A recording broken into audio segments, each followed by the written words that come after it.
सीधा चलते हैं, हमारे वरिष्ठ सहयोगी मनीष कुमार इस वक्त हमारे साथ मौजूद हैं, बालासोर वो पहुंचे हैं। मनीष, क्या कुछ आप बता सकते हैं, आप वहां पर मौके पर मौजूद हैं?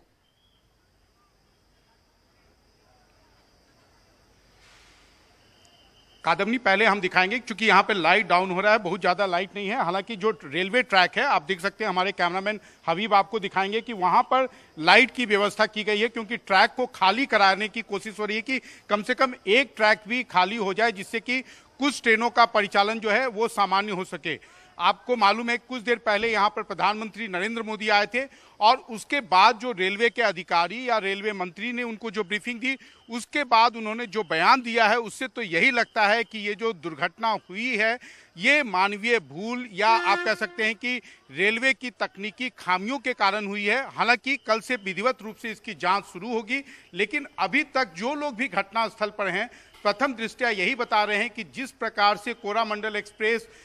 और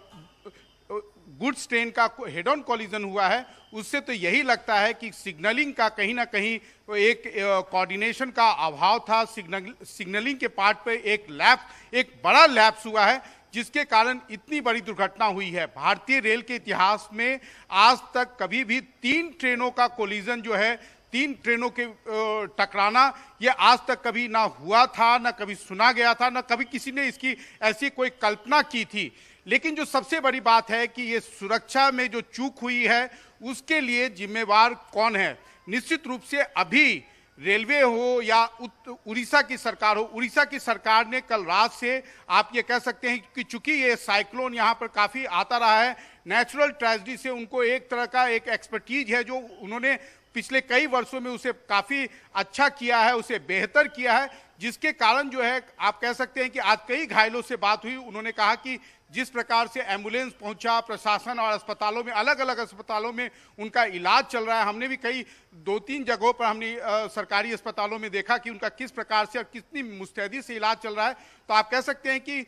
जो स्थानीय प्रशासन, यहाँ की स्थानीय सरकार थी, उसकी मुस्तैदी के कारण जो है एक तरह से घायलों को निश्चित रूप से तुरंत जो है उनके उपचार की व्यवस्था हुई। और यहाँ एक आप कह सकते हैं कि जिस प्रकार से रेलवे ने भी अपना रीइंफोर्समेंट भेजा, ये भी मैं आपको कह सकता हूं कि हाल के वर्षों में ये एक तरह का पूरा जो ऑपरेशन हुआ है अनप्रेसिडेंटेड है।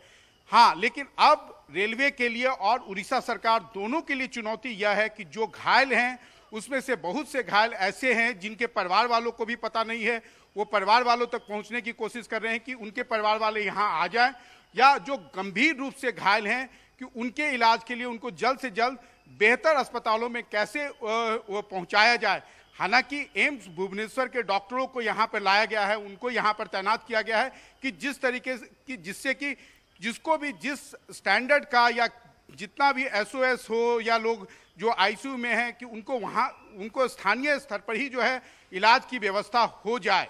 कादम्बनी जी बिल्कुल मनीष, बेहद अहम बातें आपने यहाँ पर बताई हैं और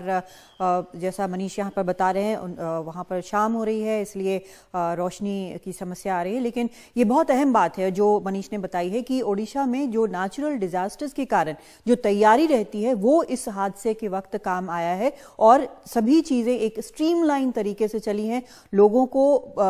अस्पताल ले जाया गया है, ब्लड डोनर्स आ गए हैं और इलाज जो है वो फौरन दिया जा रहा है। लेकिन चुनौतियां अभी और भी हैं, बाकी सबने साथ मिलकर यहां पर इस चुनौती का सामना किया है। लेकिन रेलवे जो है वो भले ही अभी सारी कोशिशें घायलों की तरफ उसकी मुड़ी हों, लेकिन ये सवाल बार बार उठेगा कि आखिर 2023 में जब तकनीक इतना बढ़ चुका है तो फिर इस तरह का हादसा कैसे होता है जहां पर करीब 300 लोगों की इस तरह दर्दनाक तरीके से मौत हो जाती है।